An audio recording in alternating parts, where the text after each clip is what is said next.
বৃদ্ধাশ্রমে আশ্রয় দিয়ে কিডনি কেটে বিক্রি করেন মিল্টন সমাদ্দার।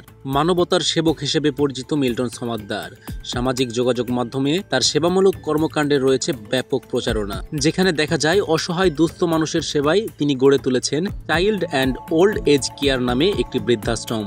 রাস্তা থেকে অসুস্থ ও ভবঘুরেদের কুড়িয়ে এনে ওই বৃদ্ধাশ্রমে আশ্রয় দিয়েছেন। আর জনসেবামূলক এসব কর্মকাণ্ডের স্বীকৃতিস্বরূপ পেয়েছেন সরকারি ও বেসরকারি নানা পুরস্কারও। তবে মানবিকতার আড়ালে প্রকৃতপক্ষে মিল্টন সমাদ্দার একজন ভয়ঙ্কর প্রতারক। তিনি যতটুকু করেন প্রচার করেন তার চেয়েও কয়েক গুণ। কিন্তু যে কারো গা শিউরে উঠবে বিভৎস একটি তথ্যে।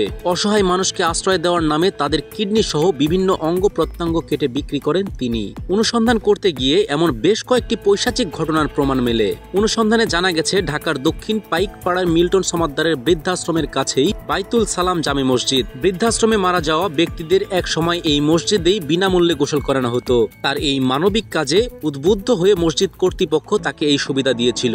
তবে গোসল করানোর সময় দায়িত্বপ্রাপ্ত ব্যক্তিরা প্রায় প্রতিটি মরদেহের বিভিন্ন স্থানে কাটা ছেঁড়ার দাগ শনাক্ত করেন। এ বিষয়ে মিল্টন সমাদ্দারকে প্রশ্ন করে মসজিদ কর্তৃপক্ষ, এরপর তিনি ওই মসজিদে মরদেহ পাঠানো বন্ধ করে দেন। মিল্টন সমাদ্দারকে দীর্ঘদিন ধরে চেনেন স্থানীয় একটি মাদ্রাসার পরিচালক তোফাজ্জল হোসেন। তিনি বলেন, মিল্টন এক সময় বাসা ভাড়া শোধ করতে পারত না, এখন তিনি এগুলো করে কোটি কোটি টাকার মালিক। দামি গাড়িতে চড়েন, আড়ালে মানুষের অঙ্গ প্রত্যঙ্গ চুরি করেন। আমাদের বাইতুল সালাম মসজিদে ওর মরদেহ ফ্রি গোসল করিয়ে দেওয়ার সিদ্ধান্ত হয়েছিল, কিন্তু মরদেহ গোসল করানোর পর দেখা যায় সবগুলোর শরীরে কাটা দাগ। এই বিষয়ে মিল্টনকে প্রশ্ন করা হলে তিনি মরদেহ পাঠানো বন্ধ করে দেন। তিনি বলেন, রাস্তা থেকে মানুষ তুলে আনার পর স্বাস্থ্য পরীক্ষা করা হয়। যাদের কিডনি সহ গুরুত্বপূর্ণ অঙ্গ ভালো থাকে তাদের যথাযথ চিকিৎসা করানো হয়, থাকে ভালো খাওয়া দাওয়ার ব্যবস্থা। এরপর সুস্থ হলে তাদের অঙ্গ প্রত্যঙ্গ নেওয়া হয়। সুস্থ মানুষ কিছুদিন পর দেখি মারা যায়। তোফাজ্জল হোসেন আরো বলেন, বারেক চাচা মরদেহ গোসল করাতেন। চাচা বলেছেন, তিনি একবার ওর আশ্রমে গিয়ে এক ব্যক্তিকে সুস্থ সবল অবস্থায় দেখে এসেছেন।